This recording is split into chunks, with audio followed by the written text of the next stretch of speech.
A very good morning, children. Welcome back to the English online class. Children, I hope that you all must have enjoyed your summer vacation by staying safe at your home with your families and also by not going anywhere to maintain social distancing as it is the need of the hour. Children, take care of yourself and your grandparents too. Now, let's come back to the studies again. In English, we have already done 3 chapters in the prose section from your first flight book and 3 poems from the poetry section. In your supplementary book, we have done 2 chapters. Now, it's time for the 4th poem from your first flight book, poetry section. Poem 4, How to Tell Wild Animals, which is written by Carolyn Wells. Let us discuss about the poet first. The poet Carolyn Wells was born in 1862 and she died in 1942. She was an American writer who was famous for books based on mystery. Her famous works are At the Sign of the Sphinx, written in 1896, The Jingle Book, written in 1899, The Story of Betty, written in 1899. Now let us come to the introduction of the poem How to Tell Wild Animals. In the poem, the poet has explained the characteristics of various wild animals in a very funny way. She has used language in a way that it generates humor. She is introducing the reader to various kinds of wild animals like Asian lion, Bengal tiger, bear, etc., explaining each of the animals in a very humorous way. Now let us read the poem. I'll tell you the word meaning and then explain the stanza to you. Poetry 4, How to Tell Wild Animals. The first stanza. If ever you should go by chance to jungles in the east, and if there should to you advance a large and tawny beast, if he roars at you as you are dying, you'll know it is the Asian lion. So, the difficult word in the first stanza is tawny, which means yellowish brown color. Now let me explain you this stanza. The poet is telling the readers that how they can recognize various animals in the jungles of the east. So, in first stanza, she says that if the reader comes across an animal whose skin is yellowish brown in color, and if it roars at him so strongly that he can die out of fear, it means that he has encountered an Asian lion. She has humorously explained the Asian lion which could kill a person with its roar. Now the second stanza. Or if sometime when roaming round a noble wild beast greets you with black stripes on a yellow ground, just notice if he eats you. This simple rule may help you learn the Bengal tiger to discern. So in this stanza, the difficult words are noble and discern. The meaning of the noble is high born or aristocratic.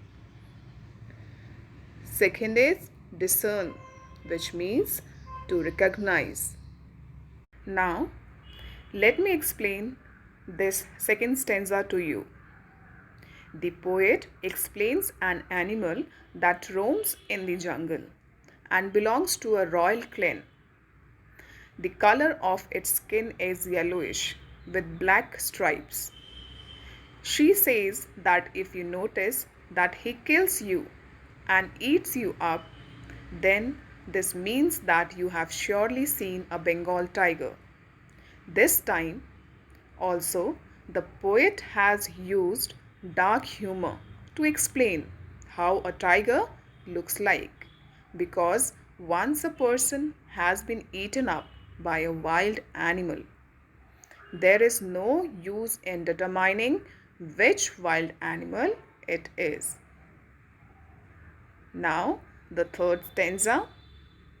If strolling forth, a beast you view, whose hide with spots is peppered, as soon as he has leapt on you, you'll know it is the leopard. It will do no good to roar with pain. He will only leap and leap again. So in this stanza, there are 5 difficult words. The first one is strolling, which means walking casually. Second is forth, which means forward. Third is hide, that is the skin of animal. Fourth is peppered. In the poem, here it means spots. Fifth is leapt, which means jump towards someone. Now, let me explain you the third stanza. The poet says that if you are casually walking in a jungle, you will meet an animal who has a skin with spots on it. This animal is so fast that it will leap on you at once, which means that it will jump on you. This jumping in is an indication that it is none other than the leopard. Moreover, she adds that if you will cry out in pain, it is not going to be of any use, as it will keep on jumping on you. So, in this stanza, the poet has explained the characteristic of a leopard. Now, the fourth stanza. If when you are walking round your yard, you meet a creature there who hugs you very, very hard, be sure it is a bear. If you have any doubts, I guess he will give you just one more caress. So in this fourth stanza, there are 2 difficult words. The first one is yard, which means the backyard or the lawn area of a house.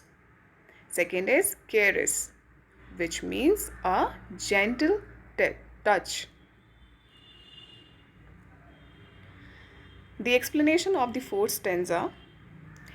If you are walking in the lawn area of your house and you meet a creature which hugs you tightly, it is a bear. She further adds that if you are still in doubt regarding the animal, the easiest way is that he will keep hugging and touching you very gently. This act of his will make you sure about its identity. You will come to know that it is a bear. Now let us come to the fifth stanza. Though to distinguish beasts of prey, a novice might nonplus, The crocodile you always may tell from the hyena thus. Hyenas come with merry smiles, but if they weep, they are crocodiles. So, in this fourth stanza, there are four difficult words. The first one is distinguish, which means differentiate. Second is beast of prey. That means any animal that hunts other animal for food. Second is novice, which means someone new to a job. Fourth is nonplus, which means be confused. Now let me explain you the fourth stanza. The poet says that for someone who is new to the job of recognizing animals, it will be like a puzzle to recognize animals that hunt other animals for their food. So, here the poet tries to help out the readers by telling the difference between two animals.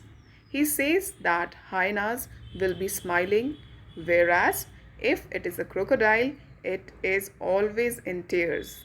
Both of these animals are dangerous. Now, this is the fifth stanza. Let us read. The true chameleon is small, a lizard sort of thing. He hasn't any ears at all and not a single wing. If there is nothing on the tree, it is the chameleon you see. In the sixth stanza, the poet says that the next is chameleon, which is a small creature. It looks like a lizard, but the difference between the two is that chameleon does not have ears and wings.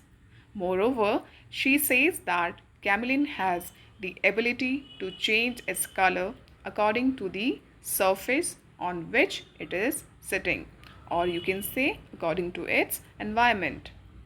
Therefore, if you see a tree and find nothing on it, then it must be a chameleon sitting on it. It has changed its color into the color of tree. So children, this was the poem How to Tell Wild Animals, which includes 6 stanzas that I have explained to you. Now let us move ahead towards the summary of the poem. The poet is describing the various wild animals in this poem. These animals are very dangerous, and she has introduced them one by one in a very funny way. First of all, she tells us about an Asian lion. The poet says that if you are visiting the jungles of the East, and there you see an animal which has tawny skin and he roars so loudly that you will die out of fear. This means that you have seen an Asian lion. Next in the line is the Bengal tiger, that she has explained to be a royal animal that at once attacks and kills a man. She says by adding humor that if this beautiful black striped animal kills you and eats you, then you have surely met a Bengal tiger. After this, the poet says that if the reader met an animal that has black spotted skin and it at once jumps on you, then it means that the reader has met a leopard. Moreover, the poet says that if one will cry out in pain, it may be of no use, as the leopard will not stop attacking him. Then she moves on to the bear, that she says will hug very tightly. This is the way to recognize a bear as it kills a person by hugging him very tightly. So, she says that the bear will continue to hug us tightly, and that is the only way to recognize him. After this, she asks a question to the readers that do they know how to recognize beasts that hunt their prey? Here she explains about hyenas, which she thinks have a smiling face, and the crocodiles that have tears in their eyes. This can be seen when they are killing their prey. The last one is the list. The last one in the list is the chameleon. The poet says that it is a lizard-like creature which doesn't have ears and wings, just like a lizard. Only this can help you differentiate between a lizard and chameleon. She further says that the chameleon has a quality of changing its color according to the color of its environment or the surface. So to explain this, the poet says that if the reader looks at the tree and if he can only see the tree, this means that there is a chameleon sitting on it which has already turned its color to brown, just like the branch of the tree. So children, this was the summary of the poem. I hope that you all have understood the poem.